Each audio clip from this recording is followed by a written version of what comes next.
Hello, it's Trudi at Creative Equine. Welcome to my latest webinar. It's packed full of information that I hope you're going to enjoy. Hi, welcome to this webinar on shaping. I think shaping is one of my favourite topics within clicker training and positive reinforcement training. It's where the art and the science really collide. I think it's one of the things that people find really difficult when they first start training with positive reinforcement. We're naturally, as humans, in a hurry, and shaping is definitely not about being in a hurry. It needs great observational skills, but it needs you to be calm and patient within that. So let's have a look at what we're going to cover in this webinar.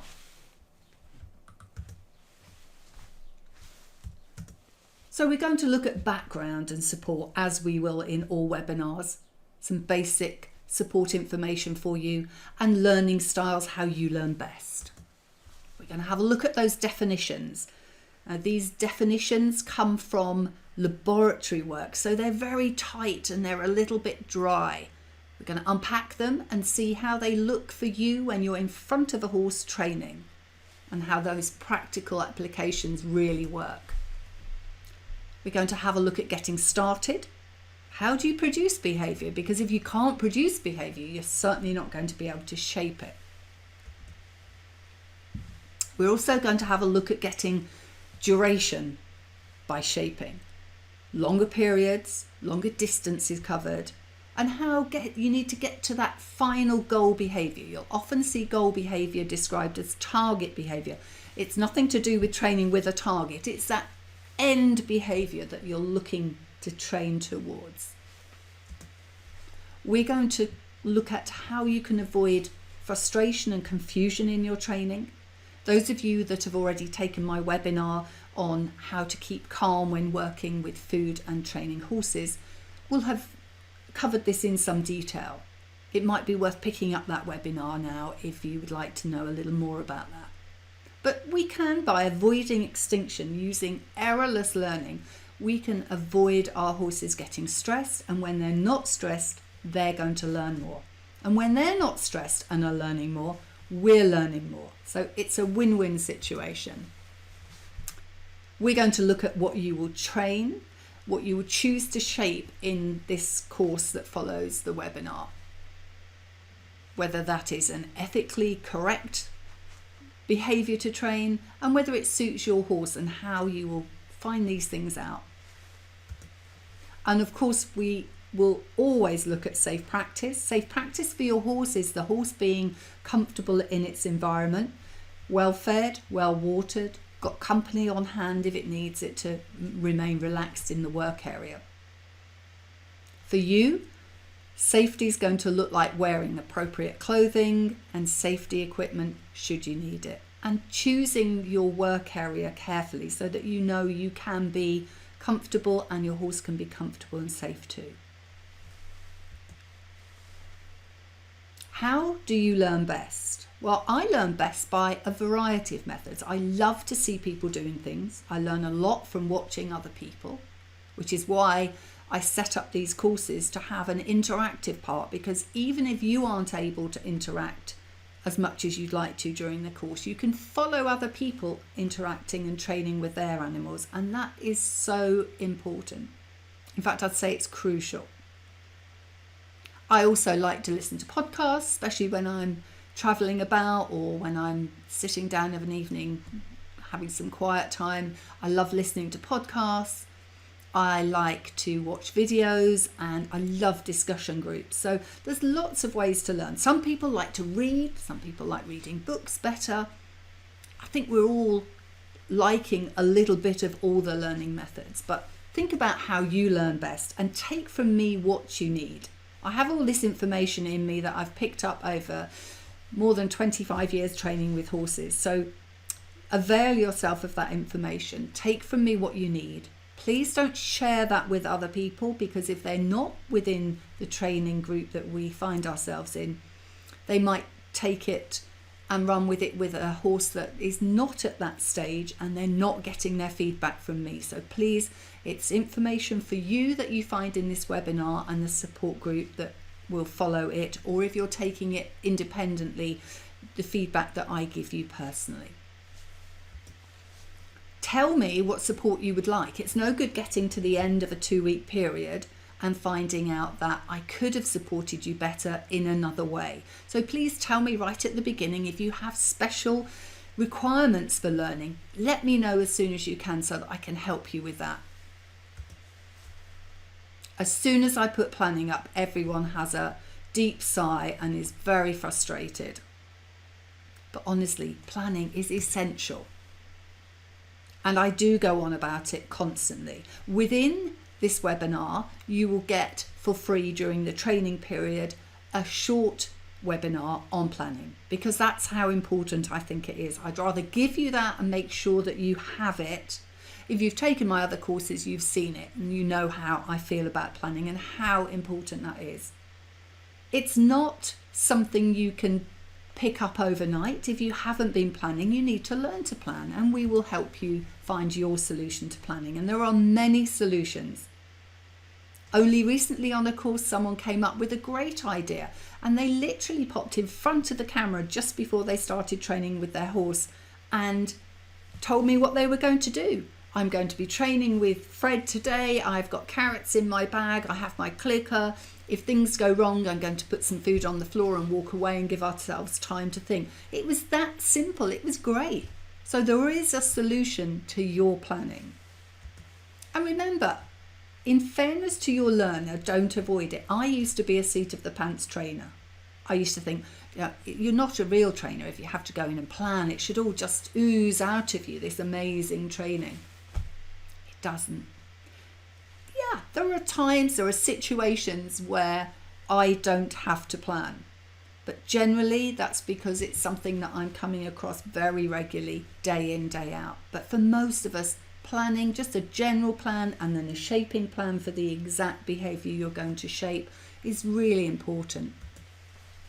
And don't forget, you can shape your own behaviour to plan. So if you're not great at planning yet, we can get you there. You can write your own shaping plan, and that might include just being very basic in your training at the start and then shaping yourself to train with a plan constantly, not just occasionally. So that's the basics of how the course is going to look. And now I'm going to get into the nitty-gritty of the definitions and how we apply them. So see you for the next part. Now we're going to have a look at the definition of shaping. And for all my definitions, I try to use Paul Chance's book, Learning and Behaviour. It's my Bible in terms of picking out those definitions. You might find Karen Pryor's website really helpful as well. They are more applied specifically to animals, particularly dogs, but animals in general. Whereas Paul Chance's is just really looking at learning and behaviour as a generalisation, particularly in humans. But you can pick up a copy of Paul Chance's book relatively cheaply online. Don't buy the newest edition. It will cost you an awful lot more, and not that much changes. But it has a lot of the history and where these terms came from, and a little bit deeper dive for you to get in and have a look. And it's great. It's a well-eared book in my house. And I really use it as that Bible to keep referring back to. So think about getting a copy of that for yourself. So the definition of shaping, according to Paul Chance, the reinforcement of successive approximations of a desired behaviour. And I think sometimes we see that written as approximations towards a desired behaviour. There's nothing wrong with that, but I think in human terms that towards always makes us keep thinking we have to go forwards. And indeed, many of you who are trainers already will know this analogy of the staircase or the ladder that takes you gradually towards that behaviour. And it's a great way, and those of us that are trainers, we often are going to have people starting out their knowledge base with us with positive reinforcement training. And we have to have some really good mind pictures for them to get their heads around it. And that ladder, that staircase that takes those neat little steps towards the behaviour we're looking for in terms of shaping is a great way to show that to beginners. But now we have to really dive in and say, but that process isn't necessarily linear. It isn't that perfect diagonal line across the graph that we'd like to see.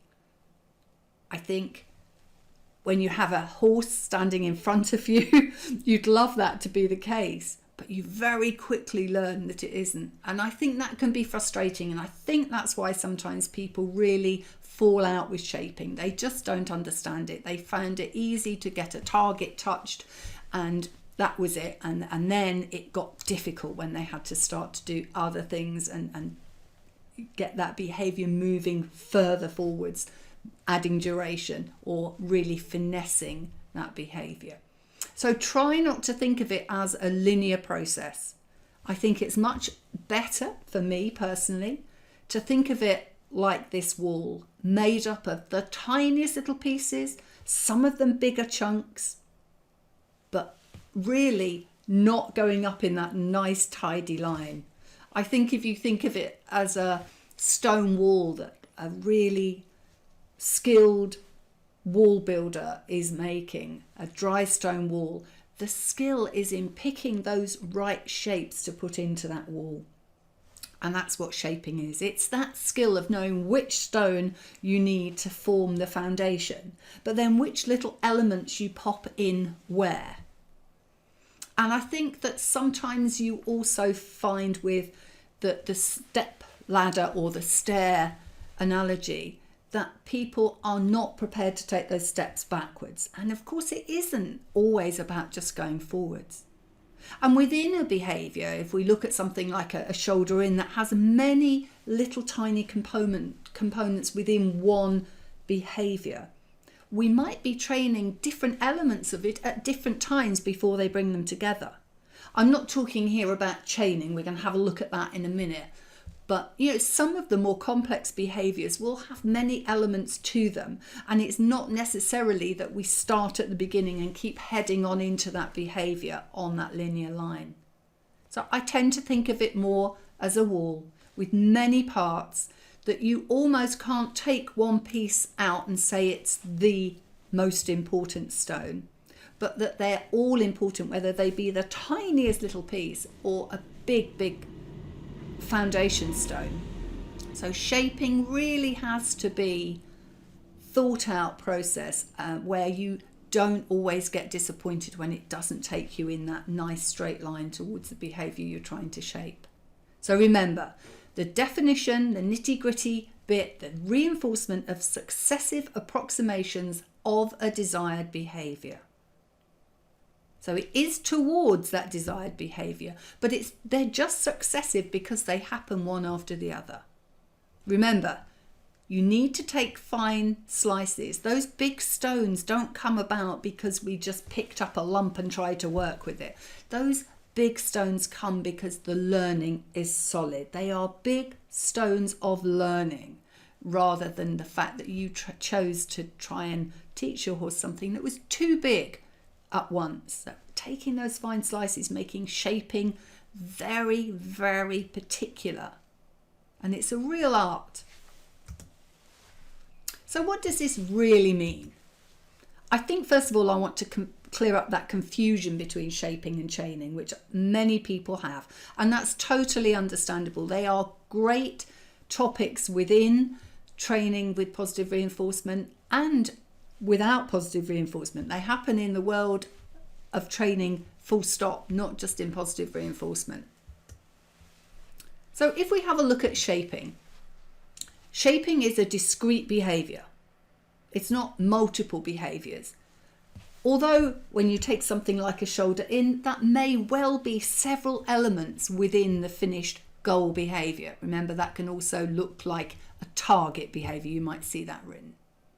So shaping applies to a discrete behaviour. It's one thing that happens all at the same time. So I've already mentioned there's something like shoulder in. So that might be the fact that you have to teach the horse to develop bend, to bring its shoulders off the track, and to keep walking at the same time. But those things don't happen one after the other. They come together to happen all at the same time in a shoulder in. So we ultimately will be shaping that one. And if we look at chaining, chaining is the process of reinforcing each separate, discrete behaviour as they become linked within a series. Ultimately moving your reinforcement just to the very end of the chain so that each of those behaviours becomes the reinforcement of that behaviour and that is the cue ready for the next element of the chain. So for instance, if we have something like a shakal in dressage, which is the double rein back. So the horse will halt, rein back, halt, walk on, halt, rein back, halt, walk on. So that's a number of discrete behaviours. So we would start by training each individual behaviour and then we start to link them together. And so we would start to have halt and rein back. And then we would move our reinforcement gradually to the end of that behaviour chain. So that's the difference between shaping and chaining. Sometimes it seems subtle and we can shape a chain to get ever better. But in terms of shaping in this webinar, we're looking at those discrete behaviours and don't confuse those with chaining. In this first video, we're going to have a look at shaping. It's a really simple behaviour of stepping onto a mat, just to illustrate the purpose of that discrete behaviour that you're looking for when you're shaping. So let's have a look.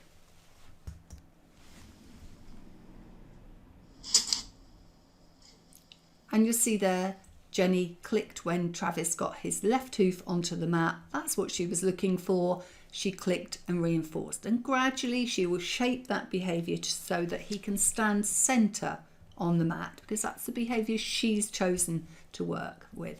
And that is a discrete behaviour. It's not chaining several behaviours together. So let's have a look at the second video now. And this is Jenny again with Travis. And now they're chaining behaviours together. So we had the walk on first. That's on cue.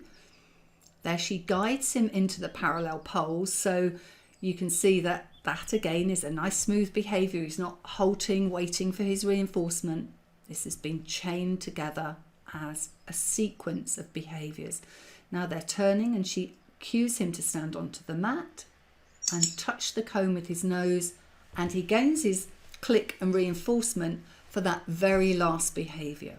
So there you're seeing those discrete behaviours being put together in a chain.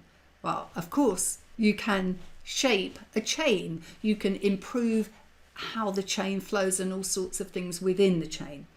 But in this course, we're looking at shaping discrete behaviours, and that is a very different thing to adding those separate behaviours into a chain. So how do we shape? Sounds simple, doesn't it? Those successive approximations of a desired behaviour. But if that's the case, we start at the beginning and the beginning is the end. We have nothing to shape around. Well, we begin by reinforcing the first approximation offered. Of course, if we're looking at touching a target or standing on a mat, that's not necessarily going to involve the touch or the standing on.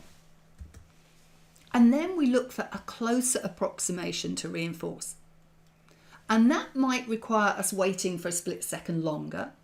It might not, because of course within behaviour there are naturally occurring differences each time that behaviour is offered. It takes a lot of skill to keep producing the exact same behaviour every time. So there are naturally occurring differences. And we use those, that's what we use in shaping, those naturally occurring differences in each offer. But sometimes it will require us to wait a little, only a split second. We don't want to wait long enough for extinction bursts to pop out. We might also have to change the environment very slightly. We might have to each time pick up the mat and put it back down, each time take the target away and reproduce it, so that we are slightly tweaking the environment to help us produce a closer approximation. Once we get that second, third, fourth, fifth and onwards approximation, regularly, we stop reinforcing the previous approximation. So we're gradually taking that behaviour forwards. But remember when I talked about the analogy of the stairs or the step ladder, it isn't a linear approach. It's not those little tiny steps ever getting closer. Sometimes you take a step back to move forwards a bigger chunk, but there's always going to be some elements of difference in each horse training and shaping a particular behaviour and another. Remember that study of one. It's about your learner. So although we're headed forwards and we stop reinforcing the behaviours we were reinforcing previously, we will allow for a little difference in that, and we'll take a look at that later. So that's a rough guide of the definition and how we shape. And we're going to have a look now at things like planning and the pitfalls of shaping and how we can avoid them so we have a nice smooth journey in our shaping. So we've had a look at the definition of shaping. We've had a look at how that actually applies. We've had a look at how it shouldn't be considered as totally linear. It's like that wall with pieces put in it of all different sizes, and each part of the shaping process will be slightly different to the next. What are some of the pitfalls we're going to come across when we're shaping? Well, very often, because we're human, we will go too fast. Not just too fast, but in too big a lump. So we expect the horse to jump from one approximation to another that is far too far apart. And of course, remember that study of one, that each horse will be individual. So some horses, when you produce a target, can't wait to get their nose on it. They're very inquisitive and they're really keen. The other end of the spectrum, you might have a horse that's actually quite concerned about something novel appearing in its environment. So you have to go at the speed your learner takes you. Because we're human, we're keen to get on and we tend to push on. And that's not the way to get the best, clearest shaping in place. So be careful not to go too fast or too big, but also don't stay in one place too long. Otherwise, you will keep getting lots of that behaviour. And gradually, those natural differences in the way the horse offers that behaviour will disappear. It will become really refined, but it will stay where it is. So going too slowly or taking too small a jump from one criteria to another, from one offer of that criteria to the next from a horse, if they're too slow, then they might well get stuck.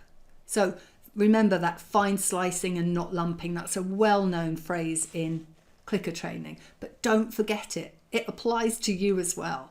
Don't get stuck though. And I think that one is less used because I think people are always aware of don't go too big, don't go too big. Make it in tiny slithers. Well, yeah, they can be tiny slithers, but they have to progress. Otherwise, you'll be stuck forever in the same place. And those are two of the things that you find most often with rookie shapers, that they're not sure whether they should go with that change of direction if the horse has really stepped up a gear and goes beyond the criterion that you'd set for that mini session, that they don't know whether they should go with it or was that too far out of the boundary and I should ignore it. So it's a tricky one. If your timing isn't crucial, and again, this is like planning, I bang on about timing, about going and spending time in front of your mirror with your food bag and your clicker or your tongue click or your word that you use, and training your own brain not to get ahead. What happens often is that you can do it when you're not training. You think, oh, it's so easy, click, hand to bag, click, hand to bag. But when you're actually there in front of the horse and something else is taking up time in your head, it all goes awry. So you really need your brain to have accepted that the click is followed by a gap of enough airtime that it isn't directly on top of the hand going to the bag. Unless, of course, your hand going to the bag is your bridge. But I don't think for most of you that's going to be the case.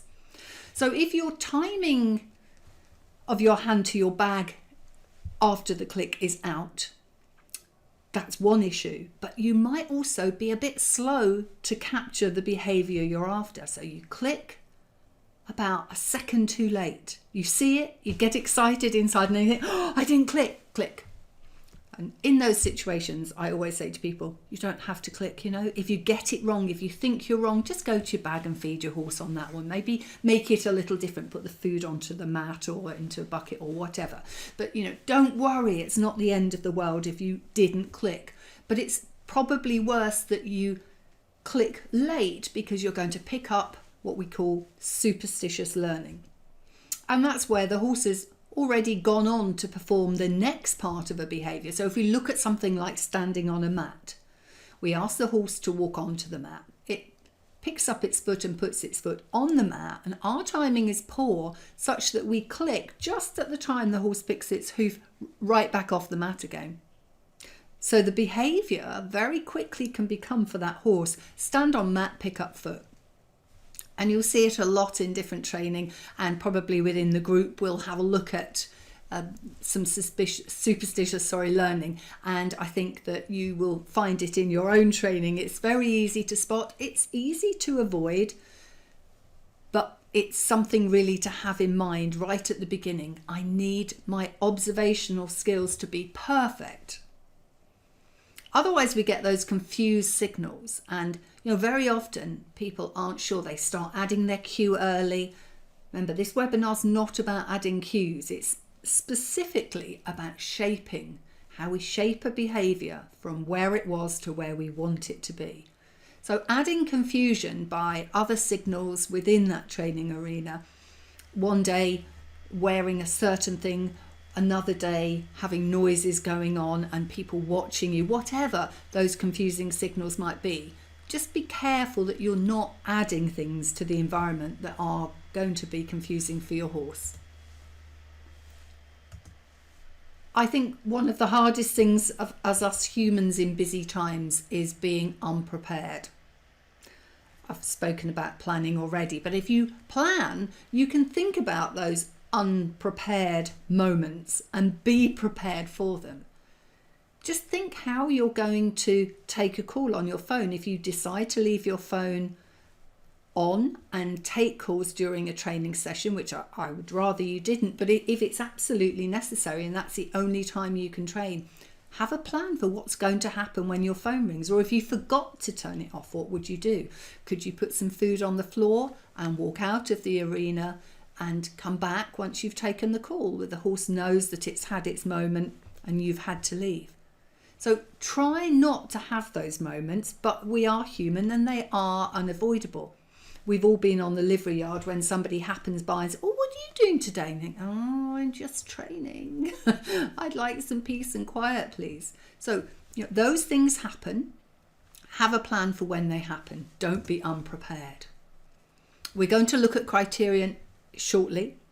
I intermix criterion and criteria. Of course, criteria is just the plural of criterion. You see criteria increasingly written as the singular as well. So don't be perturbed when you see it, and don't call the language police.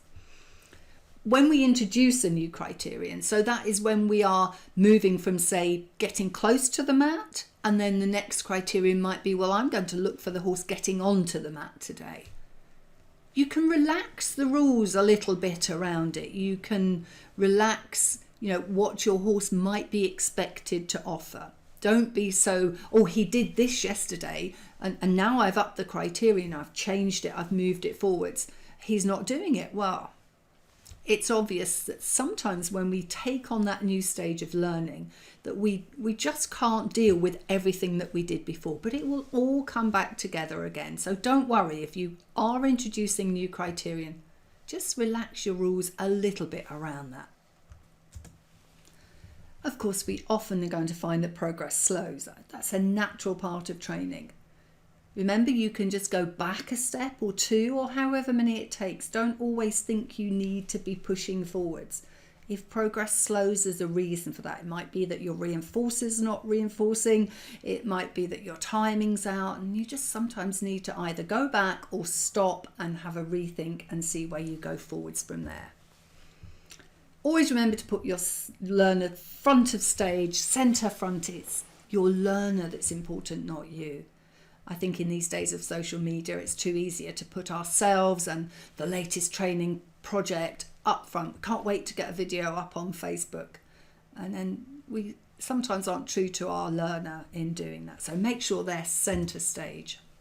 Shaping plans. You can buy shaping plans online.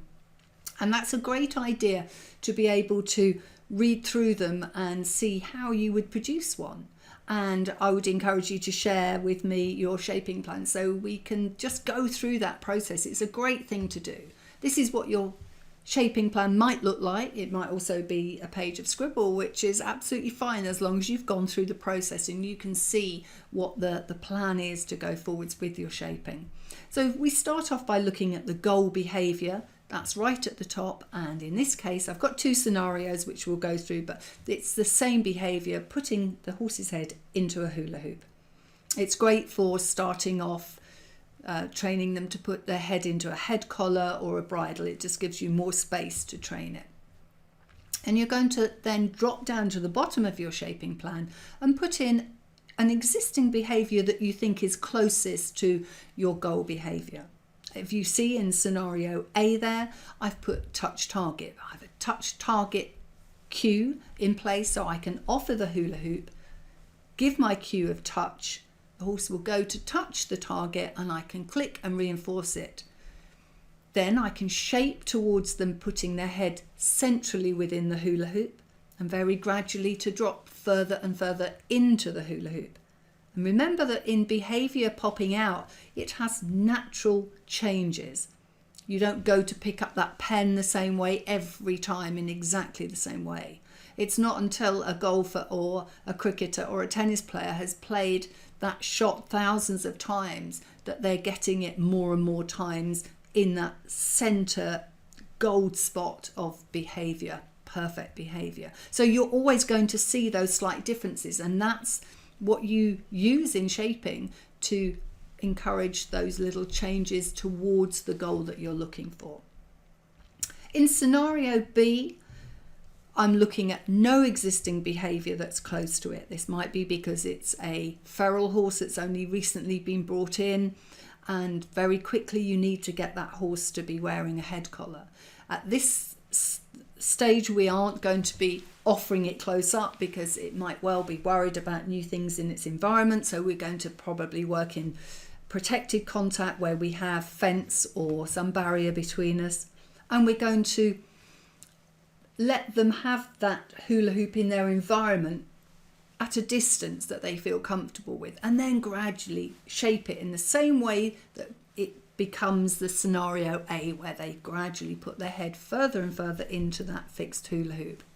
I'm going to play a video in a moment. It's just a small section of one criteria that I'm looking at, and that was her putting her head all the way into the hula hoop so that it was almost level with her eyes. I'm using a cordeo, which is effectively a soft hula hoop. It's possibly easier to use a hula hoop, but the cordeo is closer in feel to a head collar or a bridle. I don't at the beginning have any idea how many steps there'll be to my plan. There will never be only 5. It's much more likely there'll be 105. So don't be put off by the fact that you have so many steps in your original shaping plan. Sometimes you can leapfrog over and get to the next one much more quickly, but have them there and reassess after every training situation so that you don't go too fast. But of course that you don't get stuck as well. So let's have a look at this video. This is Rose putting her head into a cordeo. And I'm looking for her to pop her head in as far as her eyes or thereabouts. I wait there and she says she's ready to go. I offer the cordeo again and she puts her head in it. And there are a few things that I'll mention after this. In particular, I want you to notice that I'm waiting for her to say she was ready. So I didn't just push on, I waited for her to say she was ready. Giving cues, even if they're environmental cues of offering the cordeo too soon, is just frustrating for the horse. And it's frustrating for you when they don't do what you wanted them to. So I'm waiting for her to say she's ready to progress. And also I am holding still. Once I get that cordeo in place, I'm not lifting it up to her eyes. She's putting her head in it towards being level with her eyes. That's a really important point. You see a lot of rookie shapers out there moving the target towards the horse. No, the horse needs to understand, it needs to pick out of everything that it's its behaviour, not the handler's behaviour. You're not talking about position. They find the position. You don't create that position all the time yourself. Once you're starting to see behaviour pop out, you let the horse guide it. So now it's time to choose your behaviour. I think we need to define it first, and this is just a method that I use to try and define behaviour. Who is going to do the behaviour? Well, for most of you, you're going to be training with one horse and you only have one horse at your disposal to do this training. But for those who are training in equestrian centres or who have multiple people that could train with multiple horses, it's important to define who this shaping plan and this behaviour is for. What are you going to train and what will this be used for? What area of the horse's life will this be used for? So what is the behaviour? And this is the big one for me. Why have I chosen this behaviour? Why do I need it? Well, if it's husbandry, it's probably obvious I need it because it's for the health and care of that horse. But if it's something like a bow or a smile, that's something that more of a trick training situation, a behaviour to train, then I'm going to be looking at the ethics of whether I think that's the right thing to train or not. I'm not saying it is or isn't, but those are the questions to ask yourself. Why do I want to train this? And why will this be helpful to my horse in the future? Where am I going to train it? Not only where am I going to train it, but where will it be used ultimately? Where will it be? Will it be on a hack? Will it be always in the arena? Because we have to remember that part of our shaping plan will need to be to move it to that area to train it ultimately. And then we can look at how. How are we going to train this behaviour? How are we going to shape it towards that end goal behaviour that we're looking for? This is always the biggie, producing behaviour. How do we produce behaviour? I love that Susan Friedman describes behaviour as popping out of places, and it is like that. It almost seems to us like, well, where did that pop out from? But of course, all behaviour has an antecedent. There's always some sort of cue in the environment that begins that, whether it be a cyclist coming up behind you on a hack, sending your horse off at gallop, or whether it be you turning up with food to the field. There's always something that sets up that behaviour. So we just need to learn how to do it.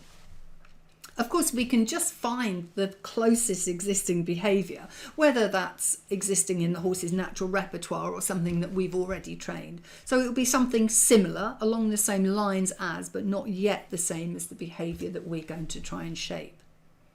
We can manufacture behaviour from scratch by setting our environment up in a way that behaviour happens. That might be through using targets. It might be from copying, one horse copying another. And it might be from capturing, setting up or naturally occurring behaviour and then capturing that while it happens. And also we might look at modelling light, acceptable touch from the human on the learner. Let's have a look at those a little more closely. Capturing, and I'm not talking about shaping within these. Often people will say, oh yes, I produce behaviour by shaping. No, you have to have a behaviour in the beginning to shape it. So yes, I train by shaping, we all do, and I think all behaviour generally is shaped if it's done properly. So I don't use shaping as a method of producing behaviour, apart from extending it from a behaviour that exists already. But in capturing, I can use tactile reinforcers, which is great fun for a new learner with positive reinforcement. By scratching on that wither, you can get the horse really enjoying it, and then in the end they might be manding for it themselves and asking for that behaviour of you with your scratching, and they will perform a behaviour themselves to achieve it. So that can be great fun with somebody new if you're training students yourself, or just try it out. It's just great fun. We can use poles, blocks, equipment in our training area to encourage behaviour that we can then capture. So if a horse is naturally walking towards the gate and it has to step over a pole and lift up its front feet, we can capture that as it happens. It does require some amount of experience in shaping. I don't think capturing is as straightforward as people would think it is. You need to be a great observer of behaviour, but I think it's one that we can definitely look at using in this course. So we can also look at targeting. I think this is one of the most popular methods of producing behaviour, and done well, it's amazing. But I've also seen it done very badly, where the horse doesn't know whether it's meant to touch the target or not touch the target, and all it does is try to get to the target to get its nose on it. You often see where there's a clinic and people have seen a demonstration of just one horse learning to touch a target, and they go home and try it, and really that horse goes through an awful lot of extinction trying to touch everything around it, because it knows it's about touching its nose to something, but it's not being put on stimulus control. So it doesn't have a cue and it doesn't know when not to do it. So if you're going to use targeting, yes, you need to capture targeting in the first place, but you need to have the ability to put that onto stimulus control. But it's a great way of creating movement. If you draw that target forwards and the horse offers you walk steps, you can capture those. So it is a great way of getting behaviour to appear in the training area. And of course you can target different areas of the body. You can have a hip target, a shoulder target, and if you're training ear wipes or sun cream on a nose or different part of the face, you can use targeting for that area. Luring is one that I'm not going to really go into too much, just to say that I'm not as negative about it as many positive reinforcement trainers are. It has a place, and I think it's really useful if you're skilled in its application. Remembering that a lot of targeting ends up as luring anyway, so I think it's important to know about it and really avail yourself of any information you can and think about it, and maybe we'll have some discussion about it later on in the course. But I think it needs to be faded really quickly, and you need to be very aware of how you're doing this. I mentioned copying and mimicking, and you will get some horses copying each other, and you will get some humans that think horses copy them. I don't think it's as easy as that. I don't think literally by crossing your feet over that the horse knows to cross its feet over. I think it's something they can learn to react to as a cue and offer the same behaviour in that way. But it's great fun training, mimic, and using it as a cue to get that behaviour from your horse. I think you need to ensure that it's a stress-free environment. If you're training with more than one horse, that can be difficult. What does a horse who's not getting the reinforcement at that particular time think about the other horse getting reinforcement? So it's quite a tricky one. And again, I don't think it's going to be one for this course. Modelling is hands-on, and you'll find people like Alexandra Kurland using this, where she uses the pressure taught on the rope of the head collar in a very light manner as a way of modelling the horse to do something, so she can move the head in the direction that she would like it to be. And you start from zero so that the horse is totally happy with you touching a part of its body or touching the rope or a part of the equipment that it's wearing, and gradually you shape on from there. It needs great timing and a lot of trust and patience. But again, it's one that you'll see out there, and I think it's important that you know about it. underpinning all of these ways of producing behaviour should be our ability to see how the emotions might look on the outside. I can't know what's going on inside a horse's mind. None of us can. But we can see the outside markers, the way the horse's body reacts, and we can be aware of them and try and avoid them. So if we think of emotions not in the regularly discussed situation that we talk about now with Panksepp and all these individual emotional centres within the brain, but just purely a positive, a really intense positive emotion or a really intense negative emotion, and those being on a sliding scale, so you can have a very weak positive association and a very weak negative association in terms of an emotion effects. And just being aware that you'll see things like tail swishing, penis dropping, tension in the neck, ears back, tightness in the muzzle, all sorts of things. And they are just indicators of what might be going on inside the horse. So just being aware of them as you train and keeping them to a minimum where you can. When we look at criterion, and remember criterion, singular, criteria, plural, but you will see it intermixed, and unless you want to be the language police, just accept that you will see both. Your criterion is just a standard for that part of the training session you're in. So we don't mix our criteria in a short space of time. So we're not going to be, if we're talking about standing on a mat, we're not going to be reinforcing the horse for the way he picks up his hoof to put on the mat at the same time that we use the criterion of him standing on it for longer and longer. It would be way too confusing. So when you choose your criterion, these standards, I love the way that Karen Pryor talks about this as being what you want to take in your photograph. What is the behavior you want to see in that session? What are you shaping today? And what would you, with your click, take a photograph of? There's a great deal of skill in choosing your criteria. Again, it's down to this fine slicing, not lumping.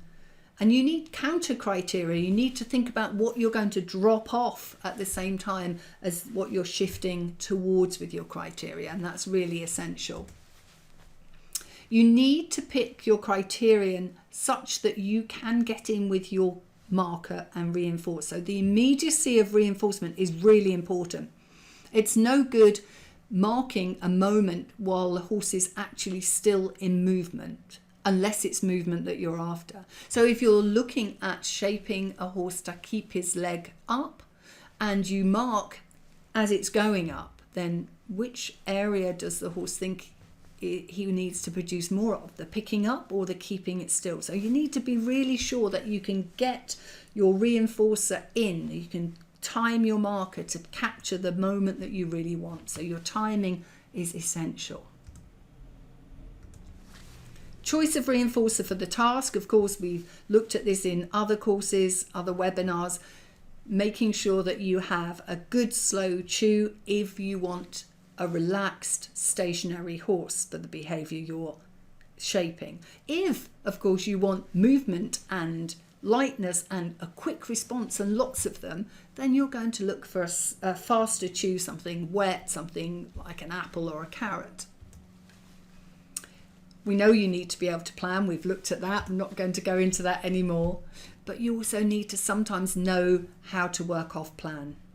So if the horse offers you a greater attempt than you'd ever thought possible, you throw a mat down and it walks up to it and stands on it, and you think, well, that wasn't in the plan, that wasn't in the shaping plan. You need to think ahead, how am I going to do that? And that will just come with experience. And those of you who are new to shaping will find it harder. Those of you who've been around shaping longer will find it much easier. But just that ability to accept what's given on the day.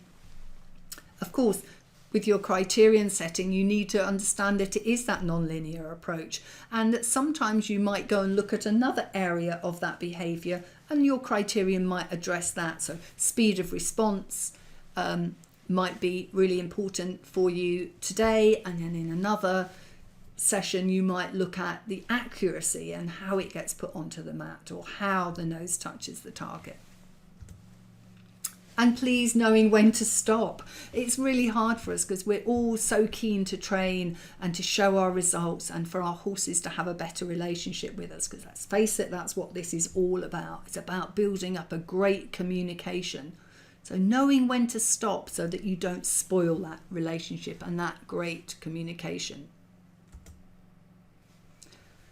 Shaping towards. At the beginning, if you remember when I talked about the definition, I said that we often would see it as those approximations moving towards a goal behaviour. But Paul Chance's definition didn't mention the word towards, because towards suggests that you're ever more moving towards it. The reality is that you are going to be on a target like this, where the red area is your furthest from your criteria match. But you're still happy because it's in the same sort of ballpark as the gold is.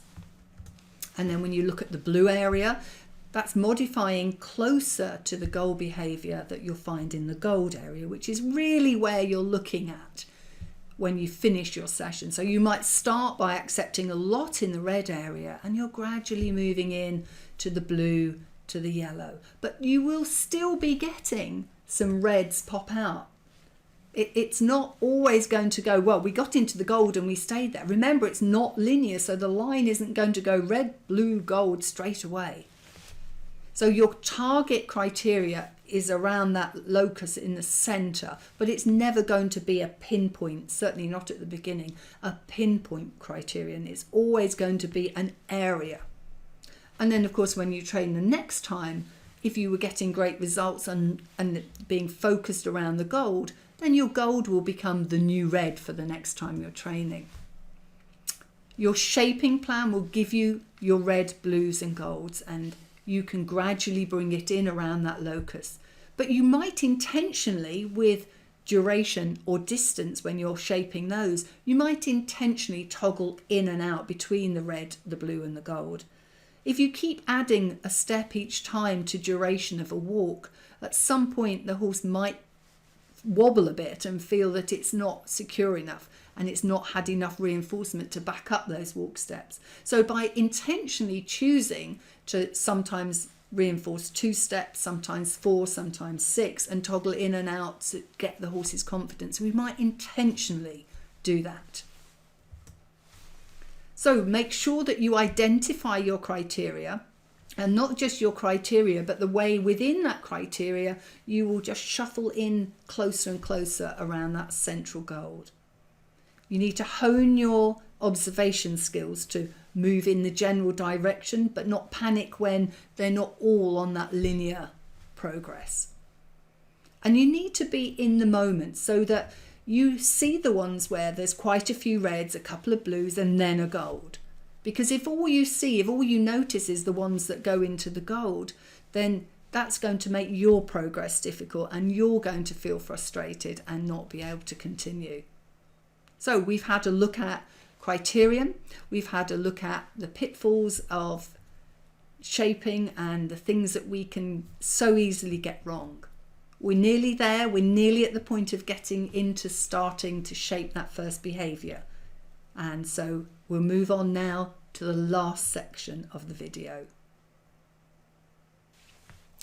So we've had a look at criteria, we've had a look at how shaping those criteria works, and we've had a look at the definitions and all the science talk behind it. I really like sometimes to have a little exercise to push ourselves, and this is one that I think I'd love to bring up if we're taking this into the group. If there's those of you are going to be in the private Facebook group, if that's the way you're taking this webinar, this would certainly be something to have as a discussion point. And that's to remember that shaping occurs whether we are using positive reinforcement or negative reinforcement. But having a look at the pros and cons of each, because you often get asked these things by people who use traditional methods of pressure and release, or how could I possibly get that behaviour, if I'm not using my leg, if I'm not asking them forwards with my leg, or I'm stopping them with my hand on the rein. Well, the way I like to look at it, with positive reinforcement, you're always working towards the reinforcer. So there's always that encouragement to offer behaviour. You don't need to keep offering more aversive guidance. So it's really a hands-off approach, which is so much nicer for the learner. And eventually, once the trainer gets the hang of it, it's much nicer for the trainer as well. There's obviously a danger of extinction, especially when you are looking at a rookie trainer who gets a little greedy and waits for those behaviours to shape a bit more quickly than they'd planned. And then you get those extinction bursts popping out. So there is always that danger with positive reinforcement. And I think that's why people will often say, well, you shouldn't train with food, because I see what horses look like when they do. They have their ears back, their tail swishing, and they're dangling their bits. So it's something we need to be aware of if we're going to compete in the negative reinforcement arena on an equal footing. Of course, in negative reinforcement, I think it can be very unclear to the horse when that tactile cue has been removed. So how do we shape that when there is that confusion? We would say start big and then take the cue down small, but it's really the opposite that tends to work, with that escalating pressure getting more out of the horse. So I think there is a lot of confusion from the horse and from the human. And very often it's just luck that things have turned out the way they have. It needs longer periods of aversive guidance if you're going to shape something. So the more involved the behaviour you're shaping with negative reinforcement, the more aversive techniques you're going to need to guide it. So there's always that potential for frustration and anxiety in the horse as you use more and more pressure. But one of the things that links both shaping with positive reinforcement and negative reinforcement is the ability of the trainer. If you're a great trainer, you're a great trainer. If you're seeing those tiny tries and reinforcing them, then you're just going to see fantastic results. So whilst I don't think we should use negative reinforcement as a first port of call, just because we can doesn't mean we should. But sometimes we need to think these through and have deeper understandings of how shaping might work in other areas of other people's lives when they're training their horses.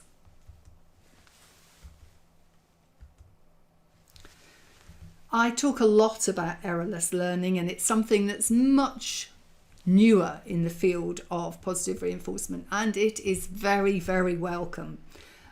Saying goodbye to errors, human errors, is obviously never the horse that has any errors. I was taught originally that clicker training was a bit like the hot and cold game, and probably like you, I was in a group of people on many occasions actually later in my training life, but at the beginning it was done poorly, where you have a group of people and one person gets chosen to be the horse or the dog and gets sent out of the room, and we decide what we're going to ask it to do, and they come back in and there's nothing happening, and they walk around the room, they touch the walls, they touch the people, and they just don't know what to do. And it might be that the behaviour is pull out a chair and sit down, but there's no chair pulled out, there's no hint as to what the behaviour is. And I've been there with colleagues, really just my toes curling with embarrassment as this poor person has no idea what they're doing, and they get more and more anxious, and the whole thing is really not a very pleasant situation to find yourself in. That's trial and error, and it's an uncomfortable feeling for learner and trainer. If we use less errors by setting up our environment to be great for behaviour to pop out of, it's much easier. So our choice of reinforcers for the situation that we're training in our choice of criteria, that's fine slicing and not lumping. And for ourselves to avoid errors by practicing away from the horse, which I know, again, it's like planning. Everyone runs away from it and says, I don't need to do that.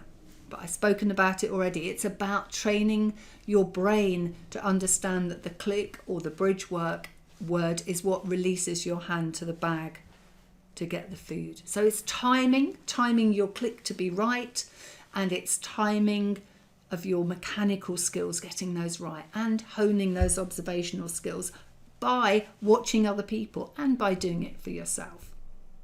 So avoiding errors is much better than having to put errors right. So it's all well and good saying, well, I'll just go back a few steps and then I'll go forwards again once I've realised my error. We want to avoid that where we can.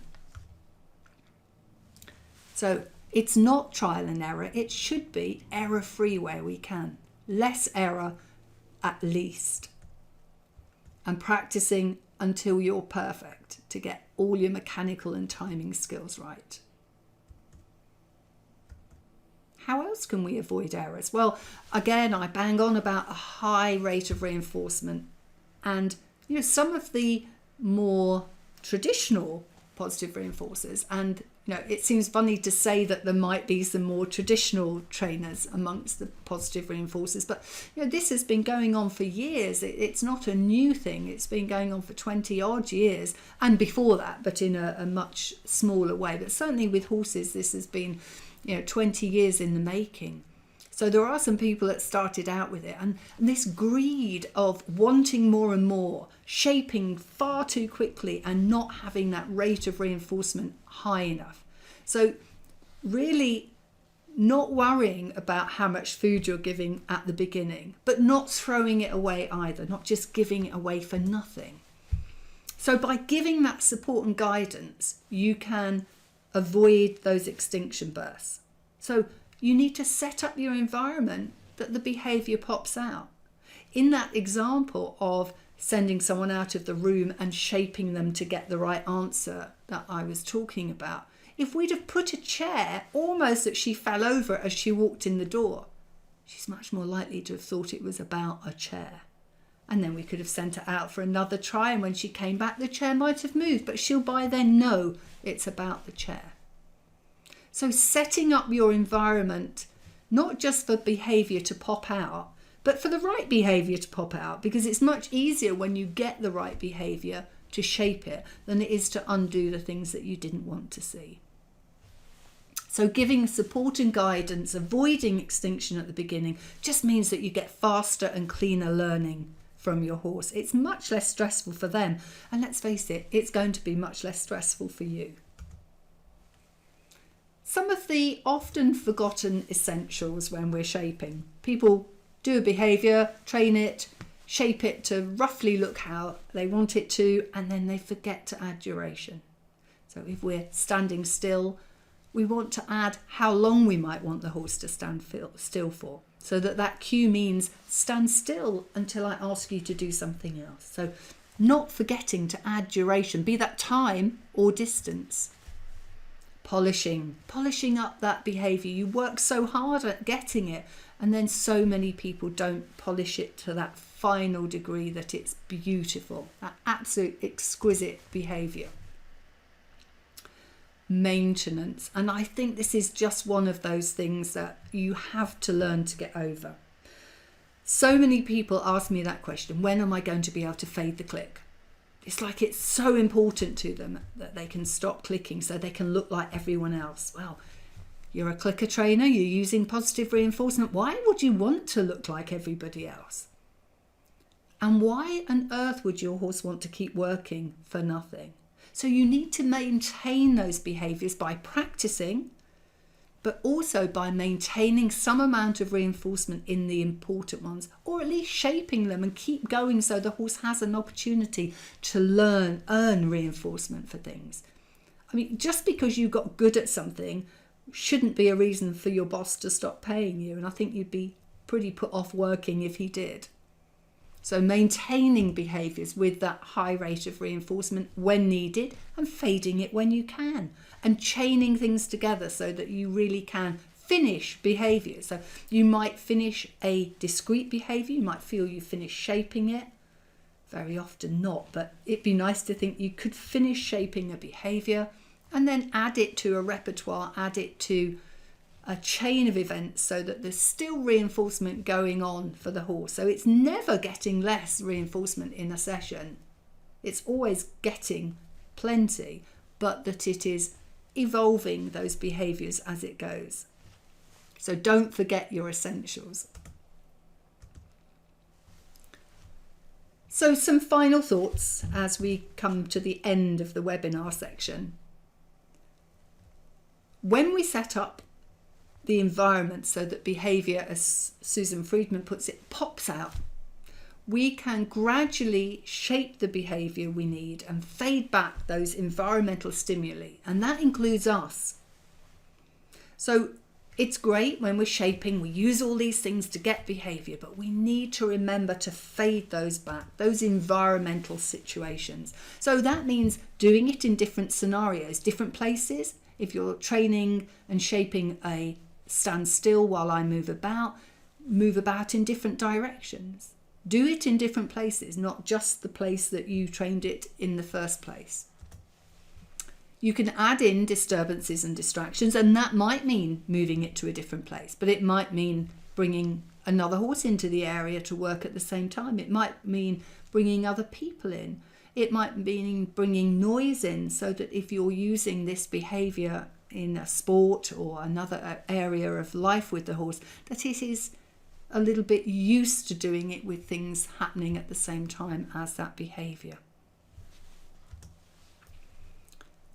And letting our behaviour become integral in the behaviour of the horse is obviously going to happen. It's unavoidable. But we can fade it as quickly as possible. And that's why you'll see me sometimes feed in a different way. I might put my hand out to the side. I might kneel down and feed the horse from a kneeling position. I'm just going to mix things up so that they don't see me taking a step or the way my hand is held or the way my hip is cocked as any part of the antecedent for that behaviour. Sometimes out of all that, you will be left with the perfect cue. You fade all the environment out, you fade as much of yourself out as you want to, and sometimes that leaves you with a really perfect cue, but often it doesn't. So that's something else outside of what we're going to be working on in this 2 weeks as after the webinar, but something to bear in mind, that your cues may well be starting to pop out as you begin your shaping. The best way to see if your shaping's working is test it. Video yourself, watch it back. If you're taking the course as part of a group, then share it and we'll all look at it.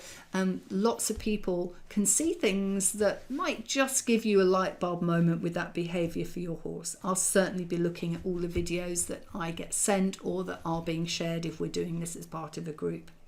Write up your results and then rewrite your shaping plan so that next time you go into shape, things are slightly different. So that's it. That's the end of the webinar, but it's not going to be the end of learning. You are going to receive the webinar on planning, which I think is a really important part, as you know. And we are going to look at your training as it progresses with shaping over the next 2 weeks. So have fun thinking what behaviour you're going to shape, and come back to me if there are any questions that you'd like answered before you get started. Remember, take from me what you need and let me know how I best can serve you during this period. Good luck with your shaping, and I look forward to seeing the results of it.